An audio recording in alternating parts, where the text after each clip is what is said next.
What's up guys, for today's video po ay bibilang po namin ni ate ang aming pamangkin ng cake sa labas dahil po birthday niya po ngayon, 9 years old na po siya.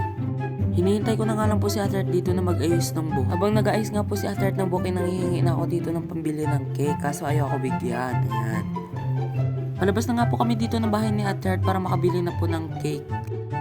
Ayan, bilis-bilisan mo naman ate Heart. Binibilisan na nga po namin ang paglalakad dahil nga po sobrang init. Kitang-kita naman po sa mukha ko, hinihingal na po ako kakaakyat sa hagdan.